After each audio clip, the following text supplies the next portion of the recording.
Masbate guys. Ayan o. Ito yung sinasabi ko na masarap. Puro masarap ito. Puro bestseller daw yan sa kanila.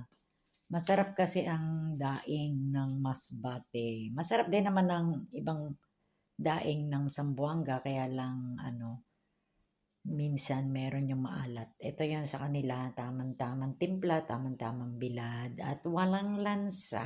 O, diba? So, yan ang Masbate's bestseller, dried fish ni Reggie Boy. Buti pa mag-business ka na ganito dito, dong. O, diba? Is yung bag raid ko. Na hindi ko siya nagawa kahapon. Ito guys, ito ang bag ko. Nabili ko ito sa Cebu. Nung kami nagpunta last year. So, pag sinabing bag raid ang sariling bag. So, meron akong alcohol. Meron tayong ito. Galing tong Korea. And then, ano pa? Ayan. Tingnan nyo ko ilang wallet ang nakalagay sa loob. So, meron ako nito. Ito. Mga nakalagay dito guys. Yan. Mga credit card, ATM, mga GCash, mga Advantage card, Mercury, yung mga sa Rose, yung mga may points, SM Advantage card, yung ganyan. And then may ID pala ako, nakalimutan ko pakita. Yung driver's license natin at saka yung national ID. At saka syempre may ATM din tayo dyan. Pero minsan tinatanggal natin yan kasi pagka nakuha yung inyong bag, edi tangay lahat. Okay. Ayan. So this is from Celine. And then, baba ko muna guys. Okay. Ako nahihirapan. Si, senyor. So ito ang pangalawang wallet. Yung isa lalagyan ng mga card. And this one is the real wallet. Yeah. So meron tayo dyan mga SNR na card. Meron pa rin tayong mga rewards card, etc. Meron din tayong dollar, pampaswerte. And then this one binigay ng kapatid ko, pampaswerte yan. So sa loob niya, yung mga coins. This is the first, unang wallet dito sa loob. Pangalawa, not including yung isang wallet na lalagay ng mga card. And then, I got ito. Mga purse. Pang mga coins.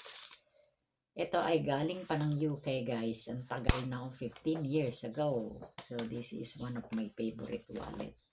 Na matibay. Oo. Galing to talaga sa UK kasi nakatira ako sa UK dati.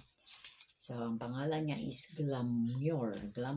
Binigay ko to sa pamangkin ko kay Karen. Tapos nung ayaw na ni Karen ng New Zealand, binigay kay Nicole.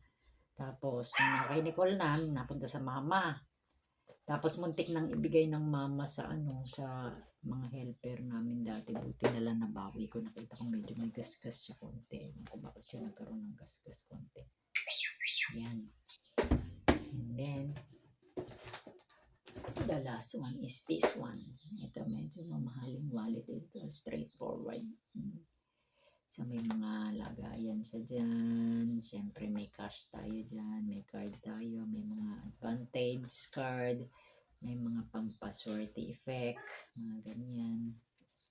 And then, meron din siyang lalagyan ng coins dyan sa loob. Yan. This is from straightforward. Medyo mamahaling wallet yan siya. Okay. Naku, nagkaroon ng gas-gas yung tuloy ako na-alerto, tuloy ako bakit nagkaroon. Siguro dito sa mga kasama niya na nandini sa loob. And then, syempre inside, I got wet wipes. Konti lang siya. So, kasi pagka nasa labas kasi ako, minsan naiinitan ako, nagpapahid ako ng wet wipes para ma-relieve. Ayan. So, now, ibabalik na natin isa-isa. So, bakit siya nagkagano? Nagasgas nga siguro. Bakit saan siya nagasgasis? So, balik na natin. Ayan. So, ano pa naman to? Ayan o, medyo may gasgas siya ng konti. Hindi ko alam kung bakit siya nagasgas. Pero mawawala din naman o. Konti lang. Ngayon ko lang napansin na meron. Siguro may isang ballpen or anumang matalim na bagay. Maganda pa naman to kasi this is my favorite. Lagayan mo ng mga coins, diba? And then, ibalik na natin.